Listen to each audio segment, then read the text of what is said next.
real conversation, and some hard truths. Gangs, drugs, and guns. Giving a voice to those willing to sacrifice. We have stories that need to be told. We have lessons that need to be taught. Protect and serve. Welcome to The Quiet Professional. So welcome back, everybody. Nathan Romas with you. And because everybody's been asking for it, today we have the Chief of Police for the Edmonton Police, Dale McFee, on the program. Chief McFee completed 26 years with the Prince Albert Police Service in the province of Saskatchewan, of which he spent 9 years as the Chief of Police. He's done some association work and was at one point the president of the Canadian Association of Chiefs of Police. Chief McFee then spent 6 years as the Deputy Minister of Corrections and Policing for the government of Saskatchewan, before moving to the position he currently holds as Chief of Police here in Edmonton since 2019. He's also managed small and mid-sized businesses and lectured on leadership and change management to both private and public sector organizations. And he was formerly the president with the Western Hockey League's Prince Albert Raiders. He's been to a lot of places. So welcome, Chief. Thanks, Nathan. It's great to be with you. So we kind of usually start with people the first time they're on the program, talk a bit about themselves. So can you tell us where you grew up? Yeah, you bet. I was born in in Winnipeg, but I grew up in a little town, Manitoba, and then moved to St. Albert about 14, and obviously had my adolescent junior high/high school years in St. Albert. Went away to play hockey in Prince Albert. Things seemed to work out with me there. Actually was in the hockey field. I probably was actually close to actually signing an NHL contract before I broke my collarbone. But I actually went and joined the Prince Albert Police Service, and I actually took some time off. Had to get time off to go to pro camp, so it was kind of different that way. And that was kind of my growing up years. Certainly now, and fast forward, I've been pretty fortunate to be pretty much all over the world in some of the jobs that I've had, to speak on various different things. And I think probably first and foremost, as we all talk about as cops, is family first. I've got a wife of, I guess if I don't get this right, it wouldn't be good, of 33 years, and 3 daughters. My oldest is a teacher. She actually got her master's as well at Notre Dame and down south of the border. And I've got a middle daughter who's an engineer, and I got my youngest who just actually had a biology degree and just got a nursing degree, so he's got a job at the U of A. So, it's been pretty fortunate. I've been involved in a lot of things, right, as you mentioned, from the sports at a young age, and had some success in that, and coaching my kids at a very high level. All played university soccer, and from a career aspect, I've always said it's not really what you do, it's how many people you can develop. And I've been pretty fortunate to work with a lot of good people, and through the various jobs and roles I had, including some in the private sector.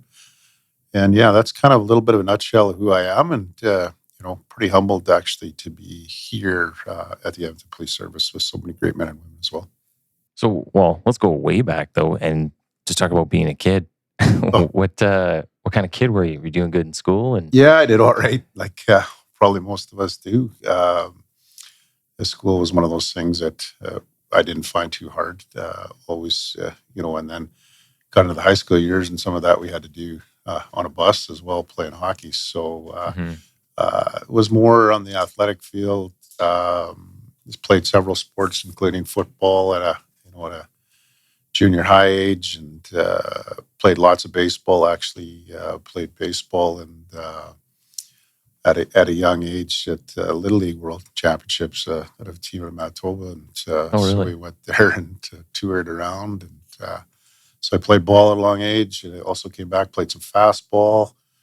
Managed to go to a lot of Canadian and Western Canadian championships, and it's always been something that.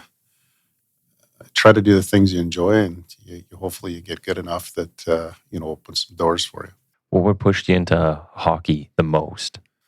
Probably just loved to play the game. My dad and my mom would take me. Growing up, I think at one time I played for 5 teams. I was in a small town in Gros Isle, just outside Manitoba, so you had to travel and just couldn't get enough of it. And as I grew up, you got not bad at it. I mean, there was obviously a lot better, but I had, as a kid, I had a really good life with hockey. I mean, I had some troubles. I was the only kid, so growing up wasn't always easy. Mm-hmm. Some certainly, like all of us, we have some family difficulties, but I think that sports was the thing that probably kind of led me down the path to where I am today. You speak of Gros Isle. I grew up for a few years in Warren, Manitoba, just down the road. No way. So, and I remember actually, so I was in elementary school there for a few years, and I remember the hockey arena there. They had a huge rivalry with Stonewall, Manitoba, and there would be massive fights after the hockey games, including coaches and including parents. Grew up there, buddy. You don't have to tell me that that was a long tradition. Yeah. Warren and Stonewall, obviously, only about 7-8 miles apart, and in Gros Isle, only a few miles from Warren. So yeah, but played I played both ball. Those centers. Yeah, I play ball. Like it's a little circuit in there, right? You play all the interlakes. Yeah. So it's pretty big there now, actually. I got a lot of nephews and stuff that play down there. So did you have any family in policing or any kind of prior service at Cousins in policing. A couple of them with the Winnipeg Police Service. Okay.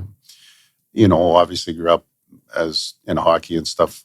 There's a lot of affiliation with police services. Certainly in the Western Hockey League, had people coming in to talk to us as they have for many years, which was also good. So just had a fond recollection. I think the things that resonated with me in those talks were it's something to do that you could do different every day. You never knew what was that tomorrow was going to bring, and it was a really good chance to work with your community. So those are some of the things that stuck with me. Yeah.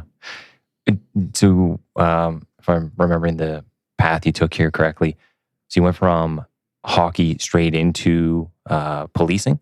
Yes. Okay. Yeah. And how'd you find that transition?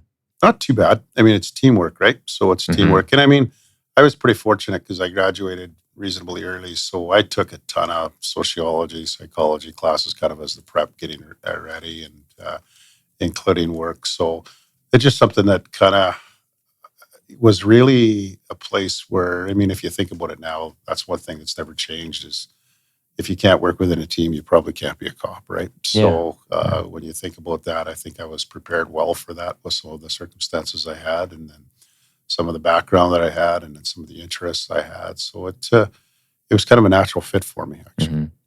I find that team sports are a massive thing, especially for anybody coming in. If you've not played on a team sport or done, I guess, say team activities, it doesn't have to be sports all the time. But that's a massive part of, I would say, even maybe what the recruiting side wants to look at and see what you've done in your past. Yeah, and I mean, it's one of those things, actually, even today we're working at it, is, sometimes that whole diversity that we're looking at, there's a lot of diversity in sport too, right? Some prepared individual and, obviously you could take that to the arts and some of the other fields, but it's a lot of that prep and commitment work that you have to have. It's a lot of things that you have to realize that you work within an environment where your say is not the only say, and you need to make sure that, what you're doing is kind of in line with where we need to go to as an organization. So there is absolutely 100% of those things that actually cross over for sure. So when you're applying to the policing, what year was that? Oh God, now you're going to, but I think it was 86 that I started. Yeah. So did you apply to multiple CERs or just PA? Just one. It was one of those things where they were running a physical and through my application because it was something I was interested in doing. And as I said, I took time off to go to pro camp, but it was never looked back. I mean, I did well in recruit college, managed to get a few awards out of that. And it's always something that I wanted to enjoy right from the start. It's, you're out there and it's like anything else in this work, even today, although I think it's much more challenging for our officers today because you don't have to deal with some of the rhetoric and some of the noise that you have today that you didn't back then. But it was always something where you could actually kind of chart your own path. There were so many different things in policing that you could go into, and you could have a career within a career type thing. And that's some of the things that I still look fondly back at some of those great jobs you had within policing. Yeah. Well, so can you talk a bit about going through policing in the 80s and maybe some of the big differences, if you can see some big difference between then and now? Yeah, I'd say a couple of the bigger differences is technology. Like back there, when you look at it back in policing, a lot of those things that you had the hunch, the instinct and stuff that you reacted on and acted on was a lot of where you got success, and not everybody had some of that stuff. I think now, looking at what we have access to, data and technology and the ability to do things quicker, I think is game changing for sure. Then you look at some of the tools that we had back then versus now, right? Look at the old cars versus what we have for cars now, and everything associated with that. And that's just because we need to, because the evolution of criminal activity doesn't follow any rules or any boundaries. So we have to be able to respond. We have to be able to get the new and modern technology, modern expertise, different things of training that we need now that we probably didn't need back then. But I think it's like anything else, right? Is we always say that we don't have enough of something. We say we need change, but when you change it, then we complain that we don't need change, right? Yeah. But that's any industry, that's any business, that's any profession. And I think, though, just looking at that, and I see a picture behind you, just looking what police looked like back then to what they look like now, and the evolution. Like in a smaller police service, got to the point where we had to build a TAC team and, expand our canine and expand some of those resources, and you have to train your investigative skills. But at the other side of that, what we realize now is that if it's just an enforcement priority, that the pool never changes. It's just more and more people coming in. So I think we're in a much more educated state now to actually than we were back then. We have a lot more people that bring a lot of skill sets to the table in recruiting that they didn't back then. And I think that's a real asset that we have that we need to continue to build out. So, even on the technology front, I'd say, I don't think humans have really evolved. So there's almost a point where it's too much technology. And it always seems to fail when you need it most. So you're always running some plate in the car when you're trying to stop somebody, and only half of the information you're looking for comes back, and you're trying to watch and make sure they're not jumping out of their car and doing something crazy too. And it's almost, it gets to a point where it's like, it's overwhelming the amount of stuff you can get. Well, it's weird you say that, because, just having got back here late last night from speaking at that conference in Vegas, which is the CES conference, and we spoke at the one with the GBF, which is the government forum, which is the EDGE forum, which is a lot of homeland security, and just seeing how it's evolving and the evolution and democratization of data and where that's actually going, and thinking of, oh man, how do we need to keep up with that or get prepared for that? It's actually a bit intimidating. And I think what it really tells us, though, to your point, is there's still going to be subject matter. You're still going to need human beings, because somebody's got to interpret that. You got to interpret it the right way. It's just going to change the way that we look at things, the way we train. The good thing is, unlike me, where I had to learn it, we've got a lot of people growing up with it right now. So that's going to help. But at the same time, we can't forget about that large part of our police service that, we have to work towards, giving it at a pace which is manageable and scalable. And I think that's always going to be a challenge in our profession right now. Just looking at what we were faced with in COVID-19 and how we had to pivot and how we had to evolve, and some of the things that we did, tells you that it can be done, but you also got to do it at the pace that people can actually maneuver and handle it at. And I think that's one of the things that, as we go back now, since all the exercises that we went through the Edmonton Police Service, we need to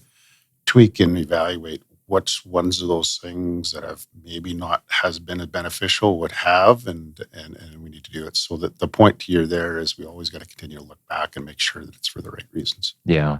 And we'll definitely get into the consumer electronic thing, because like I was saying, just before we fired up here, I saw it on LinkedIn that you were there, and I didn't know police services even went to those things. I thought it was just like for video games, and then the new Roomba that's going to get all your dirt.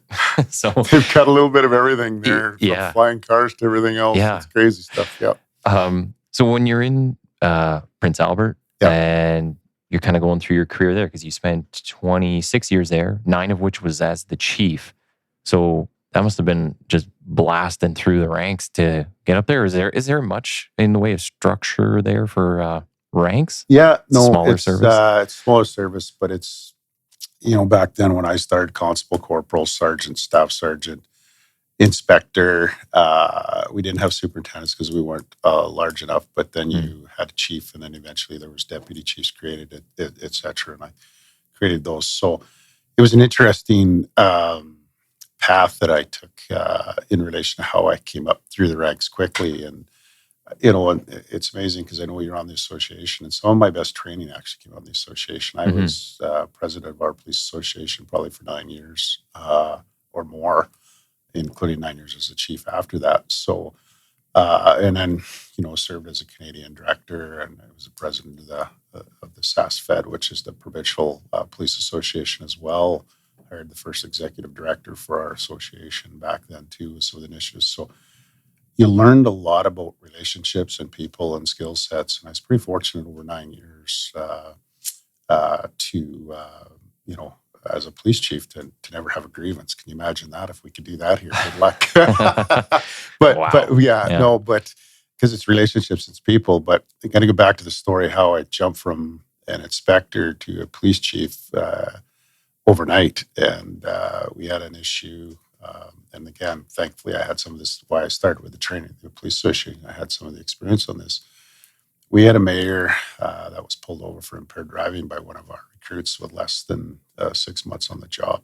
Oh, that's not intimidating at all. And the mayor was a former cabinet minister in government. And then the story starts. And long story short, I'm not going to get into the nuts and bolts of it because it's all done with now. But wake up one night with a call from my police commission saying, "Hey, where were you at about an hour and a half ago?" And I said, "Well, I was sleeping. What the hell is going on?" Yeah.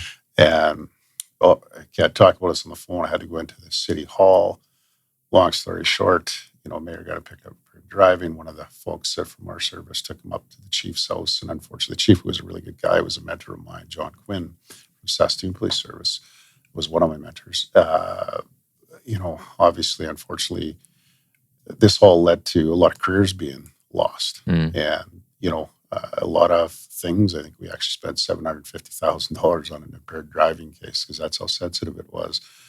And long story short, this transpired for over a year and a half, pretty much. A year and a half of my life I'll never get back together, or get back, I should say. But I heard early on, got some good legal counsel advice. Some of the people that I belonged to, Entrepreneurs International at the time, out of Saskatoon, give me some advice as well as, when you're in a pickle, don't get a hamburger lawyer, get a good pickle lawyer.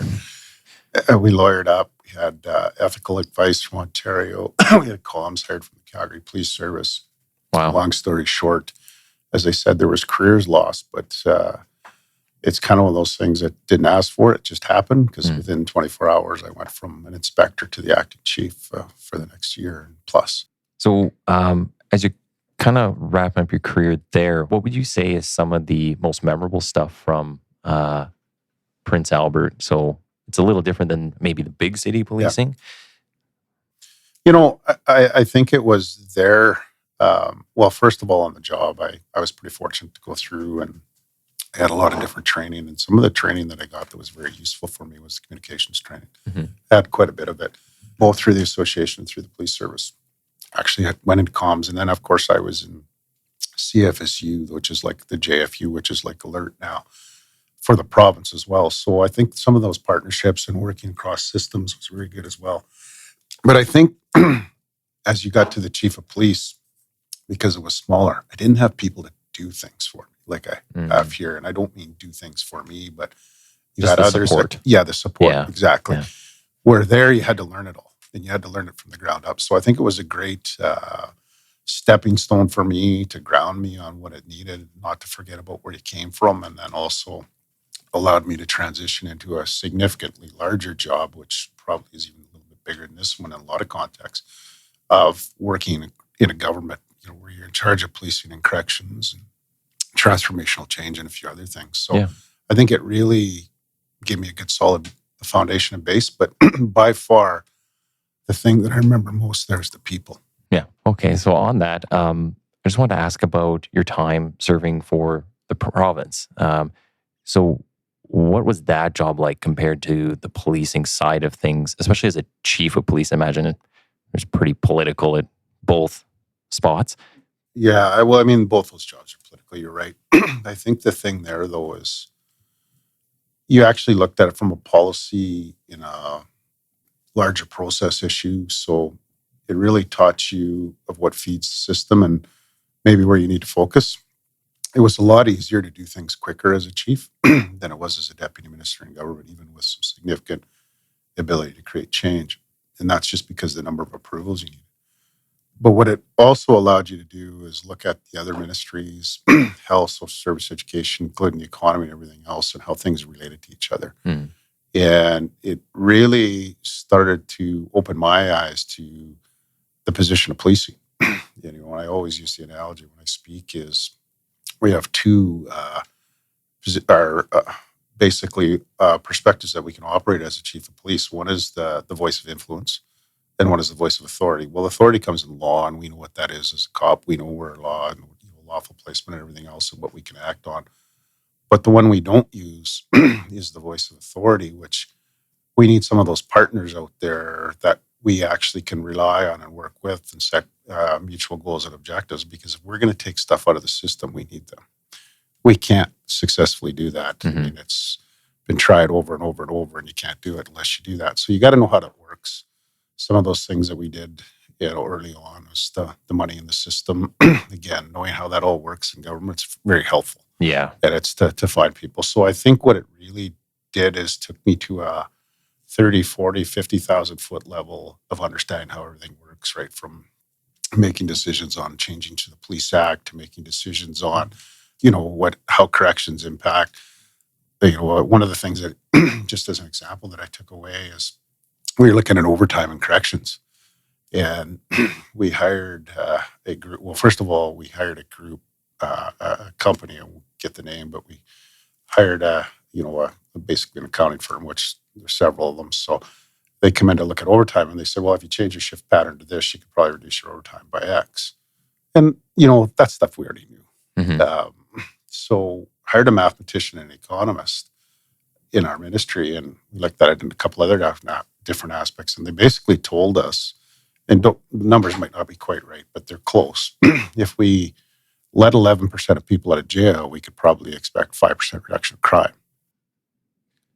If you let people out of jail, you expect crime to go down. Correct. Okay. And now here's the question is you got to let the right ones out. But the whole point of this is when we put the low risk and the high risk in jail, mm-hmm. they all become high risk. It's mm-hmm. like an educational, mm-hmm. which we all know, right? Yeah. It's common sense when you break it down and reverse engineer it. And it got me thinking as police officers, who better to make the judgment call with the right training on if a person is struggling with addiction and the justice system's not going to help them versus somebody that's selling the drugs or hurting people for no apparent reason. Is that intake into the justice system is such a critical point, which we hold a lot of ability. For instance, if you think of policing in context, if we don't lay a criminal charge, in essence, the justice system doesn't exist. Judges and mm-hmm. prosecutors aren't needed, or, because there's no criminal activity from the criminal perspective. We know that'll never happen, but what it does tell us that if we're really going to have the biggest impact on crime, we have to make sure we put the right people in the justice system. And back to what we were talking about, knowing now how to build those partnerships through accountability with the other agencies to take stuff out of the system mm-hmm. to make our job easier is absolutely critical. Because if you think policing and you study it enough, there's the calls for service and there's the crime. And the calls for service, a lot of it's antisocial behavior. The portions and the percentages that people in the city are trying to use, I'm not sure where they get some of these numbers. They just take what they want and want to make it. Yeah. But when we put the partnerships together, like PAC, HELP, what we're doing on diversion now, what we're doing on some of the navigators and stuff, that's only to take that intake out of the system. We still have to be equally as hard on the guns and everything else on the other side. So if we actually can hit that on both sides, mm-hmm. we in essence can make 1 + 1 = 3. I wouldn't have known that till I was actually in that government position to actually see it and understand it I believe from my perspective at a different level. And it's kind of weird now having had that job when you get and notice some of your stuff you put out, which by the way, I think is very good. Good for you for taking it on, is when you start to see it in different ways, it helps you. It kind of humors me to a certain degree where people are coming and saying you can't do this and can't do this. When that's the stuff we used to, like I went past that stuff. Yeah. So it just gives you a better understanding. I think corrections really opened my eye to what the inflection point and what the relationship was and some of the intelligence-led stuff that you can take in relation to that. And then I think the other piece that I've really learned the most from that is, and I always use this analogy, and it's probably not the right one, but it's not hard on crime, which is arrest and incarcerate, or, lack of better words, it's not soft on crime, hugs and second chances. It's smart on community safety, well-being. We have to do both of those at the same time. Mm-hmm. And when meth is involved, it's not safe to send somebody else. So if you send a team approach together and, if it's not a safety issue, then the partner of another agency could lead. When it's safety, we lead. But the reality is that other agency, it needs to have a role in that relentless outreach after to take stuff out of the system. Yeah, and police aren't the end-all, be-all. We don't, like, I've been in patrol and doing what I do now, working in the gang stuff. You just see that, like, we have certain functions we can really fill. And then there's other ones that it's like, hey, have at her. We need other people helping out. It's not all about policing at the end of the day. It's just funny how out of all the narratives out there, we become the only punching bag in a lot of respects, but nobody else seems to take any of that on. Yeah, no, but I think you got to think of that why.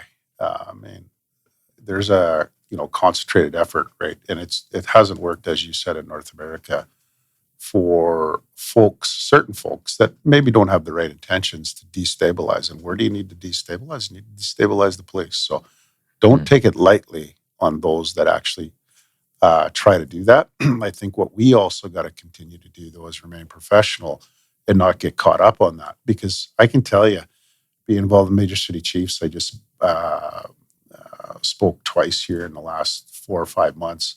That defund the police, detask the police, whatever that people want to put it hasn't worked. It's been a disaster. Mm-hmm. And what I mean by disaster is, take Edmonton Police Service. We were transforming our police service before COVID, before George Floyd. It doesn't mean that we were doing everything bad. We were doing a lot of things really well. We were just tweaking, to your point, the areas that we need to get better at, which is really what a lot of the activism is trying to get us to do. But we've been doing that for years.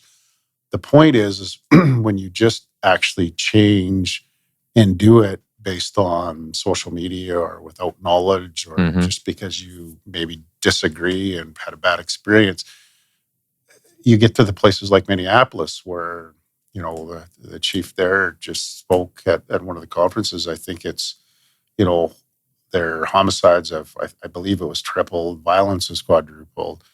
They're 800 police officers short, and they had less than 100 applications. Like, that's a problem, Houston. Like, and if you think of it right now from what we've been taking into Edmonton, what is it driven? Well, there's politicization of policing and officer wellness were our two key risk factors that were looked at.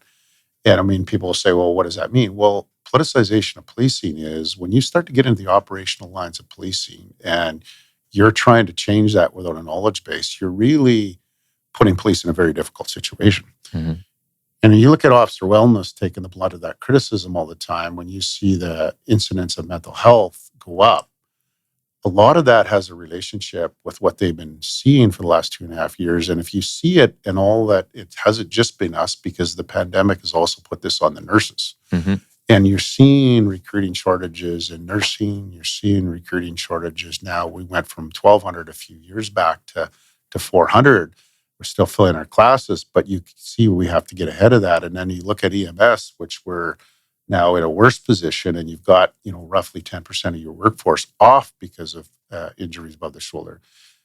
We need to be looking at that. And I think your point earlier is the negativity that's been created on social media doesn't represent the mainstream population. And, some of the things that we've been through surveys and stuff, we have to be aware of it. We certainly have to be cognizant of it. But we also, unfortunately, sometimes, as though it's human nature, we almost need to shut our social media off once in a while. There's 2 points or 2 questions I'm going to ask on that.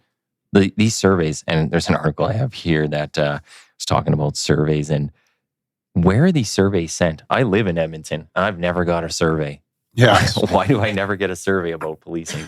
Yeah, no, it's a good question because it's done from different aspects. I mean, we do our own, which this last couple of years has actually been good, and we got some things that came out of Ottawa, which we kind of partnered, and they actually do surveys, and some of the people looking at it from a demographic perspective, say the people that sometimes we police, and where we used to do some of our own surveys, I don't think that's the best. And what we really are trying to do as police is we're trying to be better each day.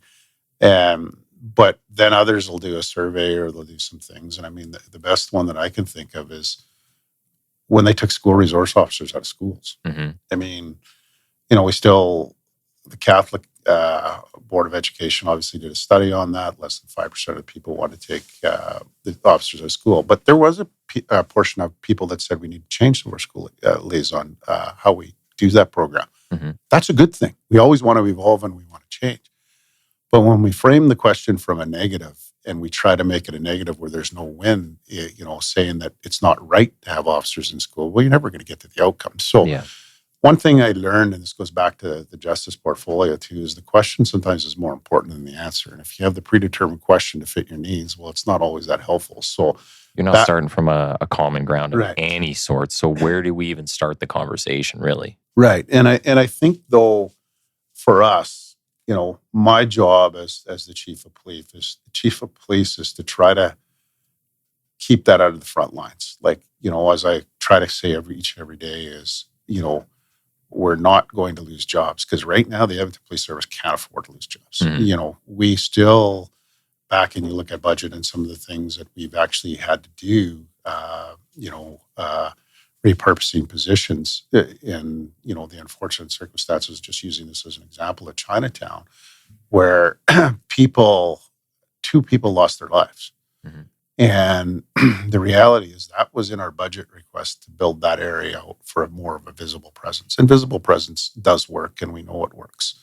As well as the LRT, as well as 118th, and as well as downtown. Well, that's what we're trying to do now. But because of decisions, we're 18 months behind because, as you know, you were recruited just like I was, and It doesn't happen overnight. Yes. It's a process. Yeah. And when you start to see people leaving the profession, both at an age where they can retire because they obviously have enough years and don't want to do this anymore, which sometimes this isn't what I signed up for. And you're losing people that grew up in COVID and just say, hey, this isn't what I signed up for.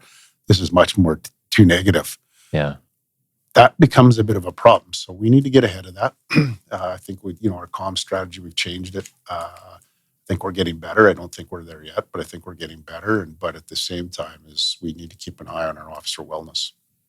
And kind of along the same lines of putting messages out there, do the police services need to talk to the media outlets like CTV or the Journal or any of those? Why doesn't the police just have its own media department, put everything out in full context, and if people want, they're going to clip your messages and take 2 lines out of it anyways. Why doesn't the police service ever look at something like, we will put out our own message, and if you want to link to the video, go ahead, but at least the full 5 minutes is there or 30 minutes, whatever it is. That's still a relationship there, but do we need to worry so much about being at their mercy? No, it's a balance. And I think if you look at the Rodney King in LA ended up creating their own, LA Police Service created their own TV station, but then there was people saying, well, they're only creating their own propaganda, right? Mm-hmm. So it's a balance. What I would say, though, is what we, in my opinion, and again, that's my opinion, is we've lost the sense of truth. And that used to be our mainstream media, because mainstream media is like anything else right now. It's trying to compete with social media. Yeah. And when you start to compete with social media, they're two different things. Like mainstream media, incredible, what in the day was and I think there's still lots of good journalists and lots of good reporters. So I don't want to do this. It's just like they would criticize us. Some police officers are better than others. But that source of truth is critical to the safety and the well-being of communities. And when that source of truth, and I'll give you an example, one of my chiefs community councils, I asked them, okay, if something you're from a safety perspective, where do you go for your sense of truth? And a couple of them, obviously the age generation is different, because that's what you want in a community council, is to make sure you have different variations. Some of them said, well, we go to this reporter, this anchor that's been around for years. And then, that's it. And then some of them said they go to our website, they scrape some information. But, the bulk of the younger was, we go to Twitter. If it's trending on Twitter, it seems like there's might be something there. We validate it on Reddit, and there you go. That, Houston's a bit of a problem. Yeah. And that's what we're dealing with. And that's what we just learned when we were actually in CES, when we were in, and how that's actually impacting some of the differences around the world. When you look at how China's excelling and North America is kind of decelling, if you want to say, in certain aspects. And a lot of that is just how things are getting spun, and we're losing that source of truth or sense of truth. And I think that's something we really got to work on, trying to figure out what the right way is to actually get that sense of truth back, because that's critical to wellness, and it's critical to safety in our communities. And when you can just get somebody that takes, because they have X amount of followers on Twitter, and if they're, or wherever, it's not just Twitter, but let's just use social media. And if they're trying to always be the critic, and sometimes they don't have facts and they're just throwing stuff out there, it's showing that when you're saying it enough, it's actually having an impact on people. Yeah. And so we're going to have to figure out how we, as the guardians of safety and well-being in our community, can communicate more effectively, more in real time, which I think we're getting better. But also, making sure that we stick to message, and we're not trying to debate somebody and give them credibility on social media. Well, I think at some point there's got to be, whether it's council or media types or experts or whoever, at some point they have to put some trust in the police. So they can come out and run through scenarios, like use of force scenarios. And if they don't like the way that goes, they can just say, oh, well, you set that up, so it's some crazy scenario. Well, okay, but we're not saying we're the gospel truth. Go ask a cop, some random cop you see on the street then, and ask them for their, a candid opinion. There has to be some truth in media too. And one of the biggest things I saw on this job was being deployed to Ottawa for the convoy. And everything on the news that I saw was, it's all white supremacists and like backwoods hillbillies out there. And when I got there, it was a very multicultural crowd. Easily 50% of people in there were some different race or ethnic group. It wasn't just white people. And there were flags of all different countries and different groups. But when you look at the messaging in the media, like you're saying, we don't even have to go to another country to look at influence. But even within North America, just who's funding these groups, who's, kind of getting the spin out there, who has influence in what areas. And that's not conspiracy theory. This is like, you can look this stuff up. There's lots of influence everywhere. So it's quite a crazy world. It is. And it's something that is going to become more and more at risk. And certainly it's organized. And I think at the end of the day, like when you look at Edmonton, for instance, we went from 3.5 years ago, when you've been on this unit, so you understand it. What do we have? 170 protests. I think last year we had 507. Yes. Yeah. Like we've got protests and stuff that I've never heard of. And that's okay. Protests legally, lawfully, respectfully, and peacefully are good. And it's unfortunately when you get a convoy come through, and we saw what happened when we had to send people like yourself to Ottawa, is when you lose the process and you let that set up, it becomes a destabilization thing. And then that's where you get, again, public really starting to outcry. And I think, a lot of criticism was on our folks, on our DOPS folks, and certainly us when we did those convoys here. And, certainly we apologize for the inconvenience of the horn and some people that had to put up with that, the horn blowing. But the fact that our guys, men and women, kept these convoy trucks, and I think the first one had 9,500 vehicles, keep them moving. And as the numbers dwindled somewhat. Every week we would step up the enforcement just because it was easier and more effective.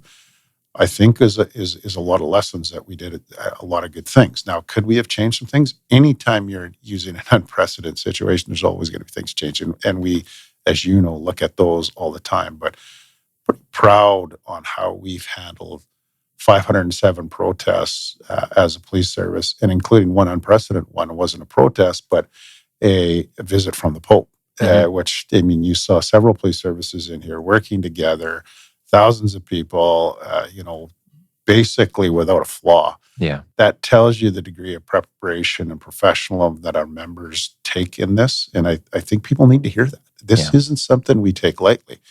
But when risk is, whether we get it through social media where two groups are going to clash, we're going to step in. And our goal is not hopefully to put them all in jail. It's to keep them apart and move on. And that's something I think we've had a lot of success in. And it's due to the men and women that we have and the training that we have. So I maybe got you for another half an hour or so. I want to talk about recruiting retention because it's a big thing that keeps coming up in media. But also one thing I've heard lately, and this is just like when I see members out on the street and they say to people, like someone will say, "Hey, I'm interested in applying," and say it's just a white male. There's a lot of, I don't know if it's misconceptions, but with the current direction of the equity, diversity, and recruiting, and the big push for that, like that's what posters are geared toward, news is geared toward. Sometimes white males might feel like they're kind of ostracized. And it got me thinking about, well, who would be the biggest base that we would recruit from? Because the majority of the population might be white people. So do you think maybe with the current narratives out there and the current recruiting strategies that maybe we've kind of somewhat ostracized a bit of the biggest pool that we could potentially recruit from? I don't think so. And I tell you why. And I think, more and more people in our service are recognizing this. Like, diversity is, by definition of the Edmonton Police Service, is not just race, not just gender, but thinking. Mm-hmm. And which thinking is also experiences. So it's what are we going to keep adding? That, like, diversity is a good thing for us because we police a very diverse city in many aspects. And when you think of it, we're adding languages, we're adding, different perspectives. To your point, sports. I think one of the things that we maybe could do a little better is we defer a lot of people, and like a ton. And I'm learning about this, a couple of years past or over the last year and sometimes it's, to your point, you mentioned a sports team. Well, they don't have job experience. Well, or it's perhaps this and they didn't do that. And I think we have the ability to try to fill some of that in rather than send them to security jobs, which we do a lot of times. I think we have the ability to design and build our own, if you want to say, farm team. Yeah. Because you're a sports guy and you get sports, but we need to get ahead of recruiting. You know what I mean? We can't always be trying to fill a next class the day when the other class is done recruiting. Yeah. We need to get that system in place where we develop these people, to your point, regardless of race, ethnicity, gender, thinking. We want all people that are interested, if they meet the requirements. And I mean, obviously, there's legal requirements, there's eyesight, there's a lot of physical requirements that we require.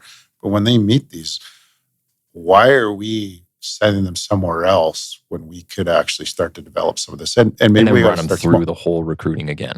Well, right. or maybe they get a base training, and this is just thinking outside the box. Maybe that first 7 weeks is training is standard.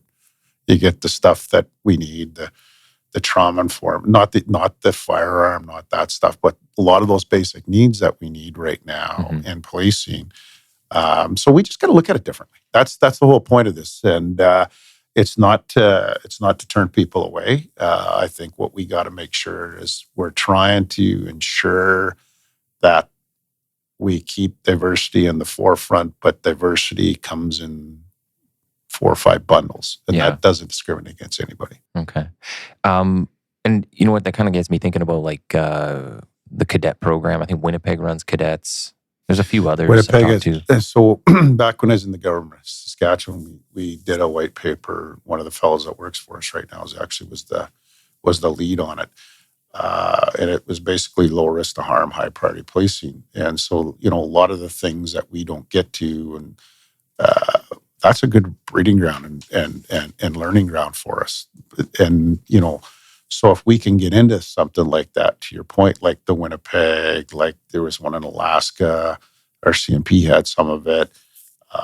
There's so many different ways that we can look at this that I just don't think we're there yet. But I think, it's time to start looking, because if you look in the US, we're still filling our classes here, although we don't have as many applicants. In the US, they're not filling their classes. Yeah, in a lot of cities. They're shutting down some police services. Right. So we got to make sure that we don't let that get here, because that's hard to recover from. And how that transpires in a community is some of those areas that they had good relationships, strong, they just didn't have the manpower, the people power is the better word, to go into there. They've lost some of those communities, and we can't do that. Like, we have to, I feel so bad every time I go on,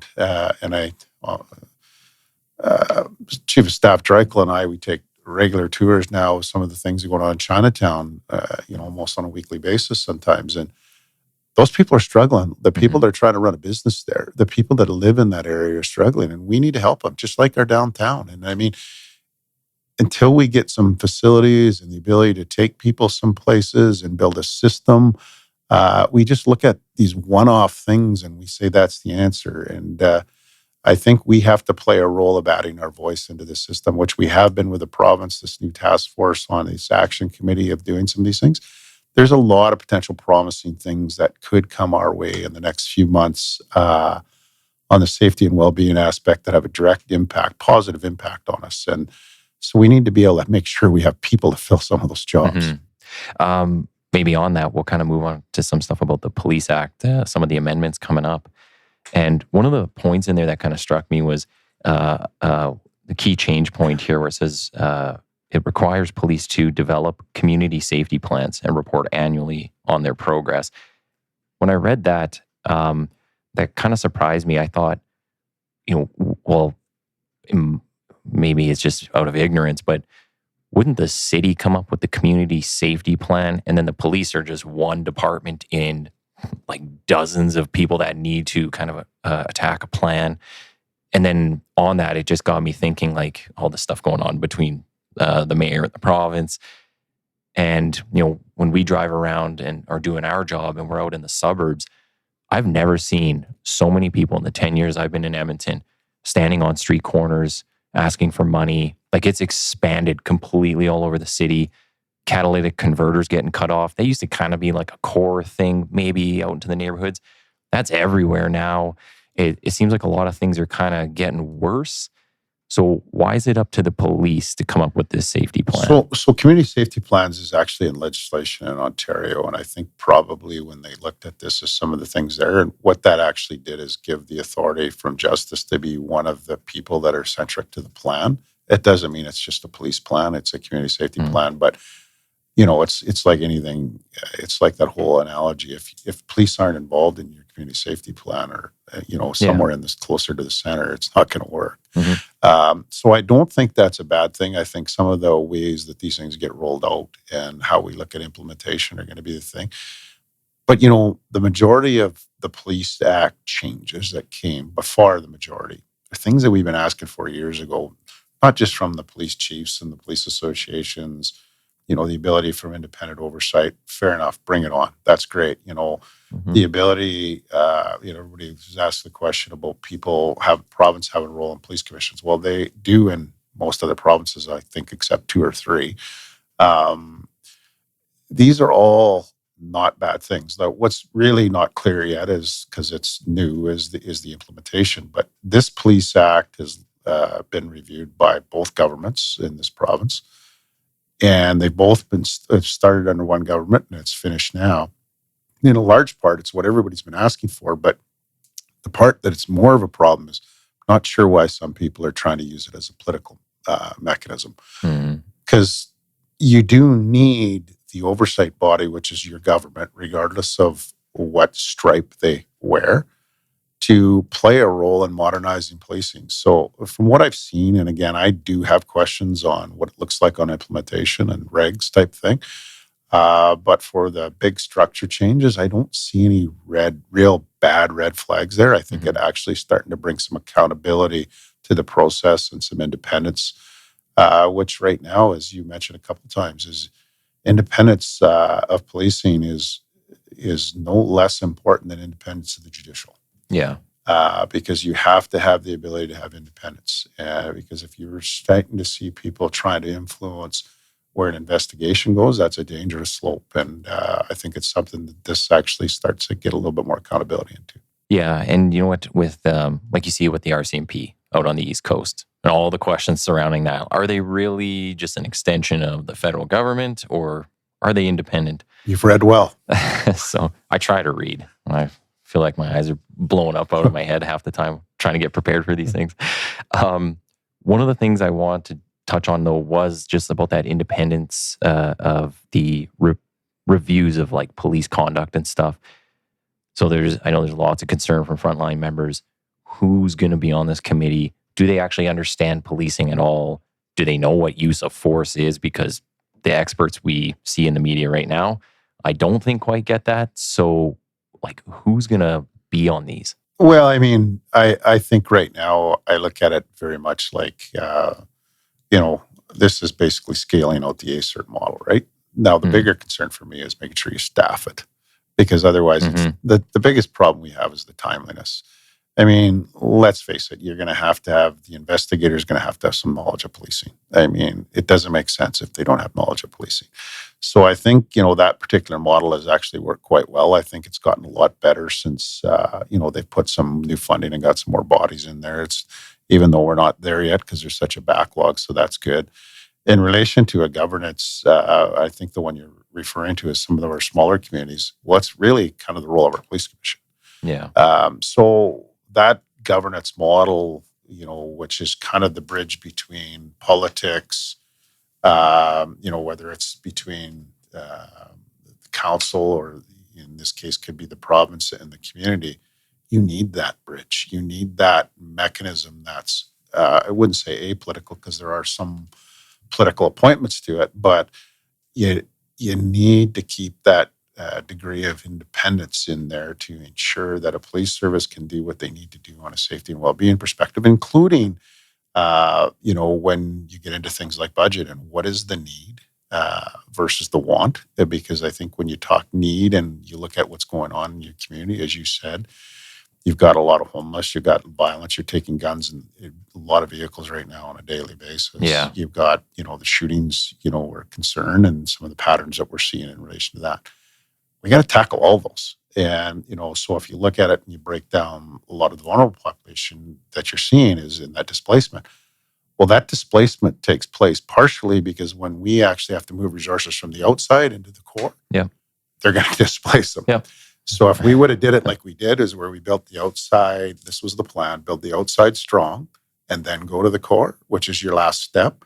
Then at least you have the resources everywhere to deal with it on the connection front. The other thing is, in this community is there's not a real good understanding of where all these people are from because they're not all from Edmonton.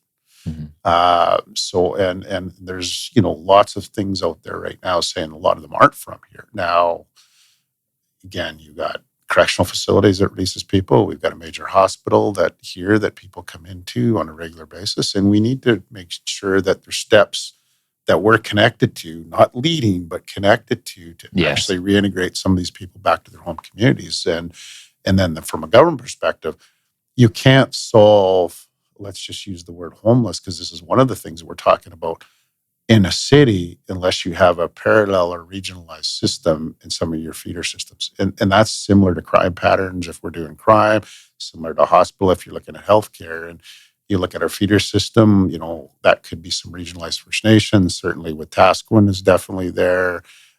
You got Grand Prairie and you got a few others that, there's a natural path. you got to tackle it as a system. There is no system here right now. I don't know if I could stress that enough. We're getting there. I think the province is doing some really good stuff. Mental health and addictions file, but it still needs some work. And we got to continue to add our voice to that conversation to get that system, rather than thinking you're just going to change a piece of legislation and this all goes away. That doesn't work. Yeah, that was one of my points on some of the other things we were talking about, or that I was going to say is like, you hear a lot of like pie in the sky ideas, the big like, we're going to end homelessness, but how are you going to do that? How do you implement it? How are you going to measure it? Like, what are the concrete details? What's the data? It's just some of the ideas I find are like very aloof and they're nice to say, but in reality, are they possible? Well, I think it starts with focus on something to create some hope in the system. So if the idea is we want to get some success, it's no different than with, give you an example at EPS. When he came in here, our crime rate third worst in the country, for major cities, second or third it was. And we talked about we want to be the best police service in Canada. And we measured 8 key crime indicators that accounted for 15% of our crime. So we don't really have a lot of chance to be successful. So I remember still at the leadership team hanging out the table of the list, and I said, okay, who are we going to catch? And I think Winnipeg at that time was number 6. And we said, oh, Winnipeg. The reality is they were ahead of us in a lot of things in relation to the crime reduction. We adjusted that, and it goes down to and we said, we're going to reduce crime by 20%. And people said, you're crazy, we can't do that. 3 years we did that. And then we had, and this is the big discussion, where we weren't allowed to go with our budget, say, well, we never defunded the police. No, we had an approved budget before I got here, and it got reduced. Yeah. Whatever you want to say, increase, it got reduced from what the approval was. And that didn't allow us to go to that next phase. And as a result, this year, our crime is going to go back up. Because what we do is as you said, we push resources, what we needed to do into an area, and all of a sudden it just scattered. I always said community safety is an investment. It's not cheap for police. And the reality is if we're going to get better, we actually have to build our partnerships, and we got to build them with the people that will measure with us. One of the things I want to make sure I touched on, and then this pretty much bring us to the end of the time, is the federal firearms buyback or gun grab. I don't know, depending what camp you fall in, we'll call it something.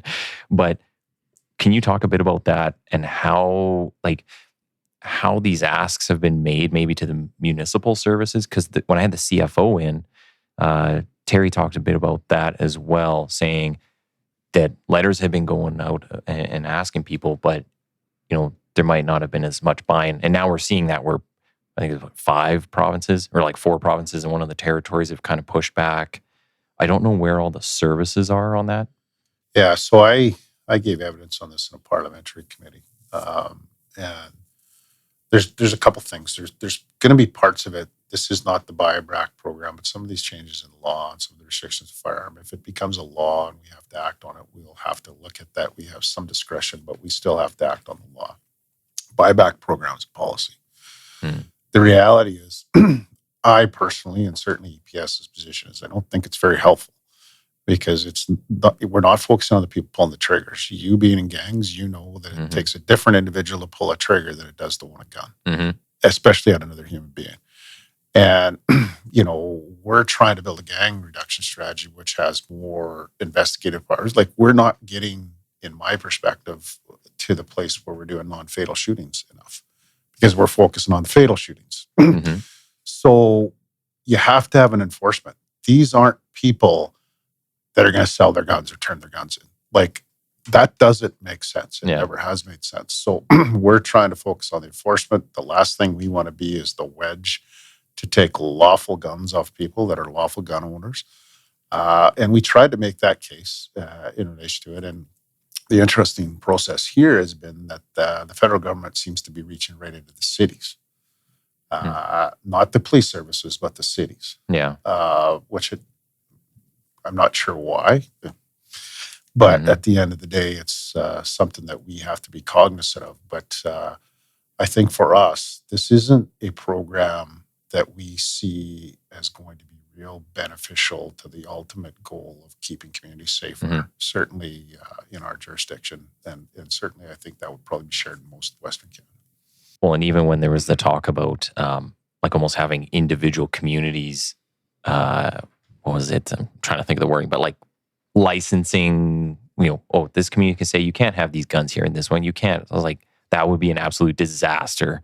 You look at policing alone, and just when you go from Edmonton into RCMP land, or if there's another service, check your handguns at the border. Yeah, this makes sense. Yeah, no, and you're seeing a lot of this tactic different for whatever reasons, but you're seeing the same thing in relation to safe supply of drugs in Vancouver versus how Alberta is dealing with the whole drug aspect from a recovery perspective. And there's going to be some interesting studies done here in the next few years because, it seems like a lot of these things that aren't working, we keep doubling down on versus tweaking it. Just like we said, when we make change, you got to tweak it. If it's not working, Houston, yes, it's, you probably were too, some Indigenous background Métis. It's kind of like that old Indian wisdom, when you're riding a dead horse, don't find a committee how to better ride a dead horse, find a new horse. Yeah. And I think sometimes that we got to realize and be able to pivot when things aren't working. Mm-hmm. Definitely hard for government organizations to do that.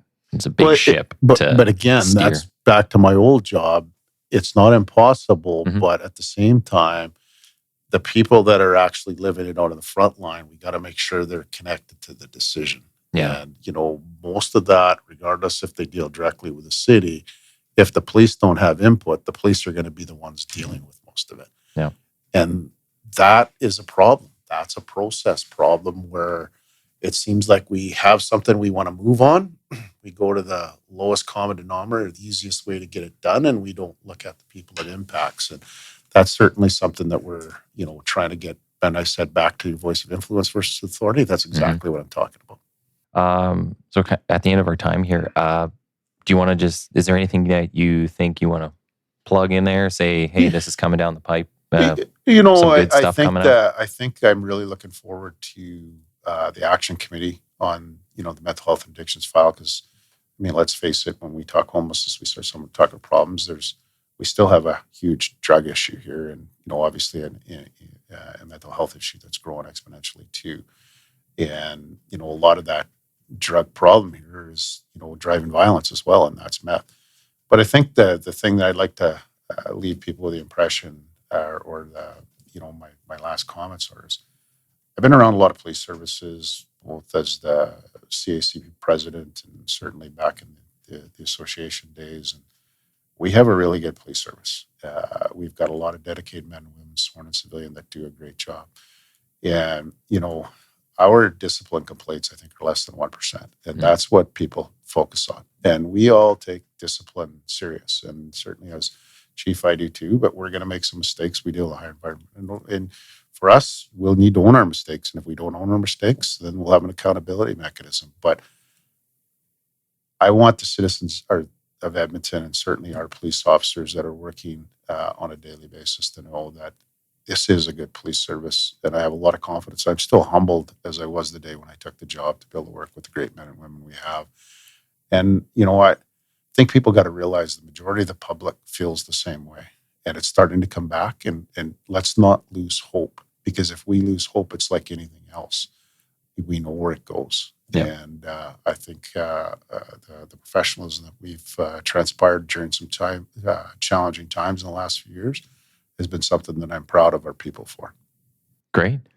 Well, we'll wrap it there. I want to say thanks for coming in, and we'll look to get you back in here and get an update. So, great. Thanks for coming in. Thanks, Nathan.